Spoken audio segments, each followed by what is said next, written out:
நாளைக்கான வீடியோக்கான ஒரு ப்ரோமோ தாங்க வந்திருக்கு. ப்ரோமோ வந்து சூப்பராக இருந்துச்சு அப்படின்னு தாங்க சொல்லணும். அதாவது நம்ம இந்திரா இருக்காங்கல்ல, இந்திரா வந்து கதிரையே ஷூட் பண்ணிட்டாங்க அப்படின்னு தாங்க சொல்லணும். அதெல்லாம் பார்க்குறதுக்கு நம்ம சேனலை மட்டும் மறக்காமல் லைக் அண்ட் சப்ஸ்கிரைப் மட்டும் பண்ணிடுங்க. ஃபஸ்ட்டு எடுத்தோடனே நம்ம இந்திரா வந்து அந்த ரவுடி இருக்கார்ல, அவரை வந்து ஃபாலோ பண்ணிகிட்டே போய்கிட்டு இருக்கிற மாதிரி காட்டிக்கிட்டு இருக்காங்க. அது ஒரு பெரிய குடோன் மாதிரி இருக்குது. அந்த குடோனுக்குள்ளே வந்து உள்ளே போயிடுறாங்க. நம்ம இந்திராவும் கௌதம் வந்து ஃபாலோ பண்ணிவிட்டு காரை வந்து வெளியில் நிப்பாட்டிட்டு சத்தம் போடாமல் உள்ளே போகிற மாதிரி காட்டுறாங்க. அந்த ரவுடிங்க வந்து கையில் குழந்தைய வச்சுக்கிட்டு அங்கிட்டு இங்கிட்டு சுற்றிக்கிட்டே திரியிற மாதிரி காட்டிக்கிட்டு இருக்காங்க. அந்த நேரத்தில் வந்து நம்ம இந்திராவும் கௌதம் இருக்காங்களா, அவங்களும் இவங்க எங்கே இருக்காங்க அப்படின்னு சொல்லிட்டு அவங்கள பின்னாடியே பின்தொடர்ந்து ஃபாலோ பண்ணி அங்கிட்டு இங்கிட்டு சுற்றிக்கிட்டே வந்துக்கிட்டு இருக்கிற மாதிரி காட்டுறாங்க. நம்ம கதிர் இது எல்லாமே நம்ம கதிரோட பிளான் படி தான் நடந்துக்கிட்டு இருக்கு.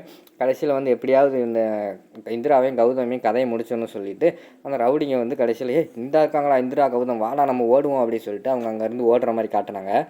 அவங்க போடுறோடனே பின்னாடி இந்திரா கௌதம் வந்து ஃபாலோ பண்ணிட்டே ஓடுறாங்க. இந்திரா வந்து கையில் கண் வச்சுக்கிட்டே ஃபாலோ பண்ணிக்கிட்டு இருக்கிற மாதிரி காட்டுறாங்க. ஒரு இடத்துல வந்து சுற்றி வளைச்சிடுறாங்க. ரவுடிகள் எல்லாத்தையுமே சேர்ந்து நம்ம கௌதமும் இந்திராவும் சுற்றி வளைச்சிடுறாங்க.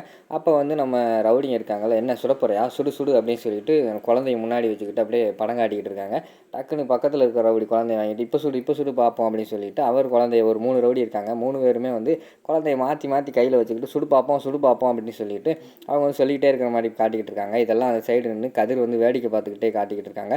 இது ஒன்றும் சரிப்படாது அப்படின்னு சொல்லிட்டு நம்ம கௌதம் வந்து களத்தில் இறங்கிடுறாரு. ரவுடி கூட சண்டை போட ஆரம்பிச்சிடுறாரு. 2 ரவுடிகளை வந்து அடித்து துவம்சம் பண்ணிடுறாரு. ஒரு ரவுடி வந்து நம்ம கௌதம் வந்து கரெக்டாக வந்து கத்தியால் குத்த வர நேரத்தில் டக்குன்னு இந்திரா வந்து கன் எடுத்து அவங்களோட கையிலே சுட்டுறாங்க.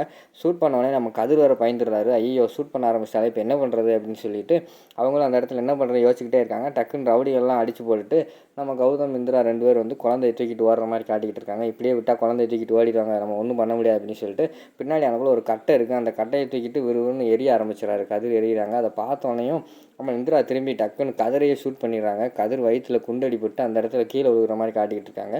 இங்கே பார்த்தா கௌதமும் நம்ம இந்திராவும் பயங்கரமாக ஷாக் ஆகி பார்த்துக்கிட்டு இருக்கிற மாதிரி காட்டிக்கிட்டு இருக்காங்க. அதோட பார்த்தீங்கன்னா அந்த எபிசோட வந்து முடிச்சிடுறாங்க.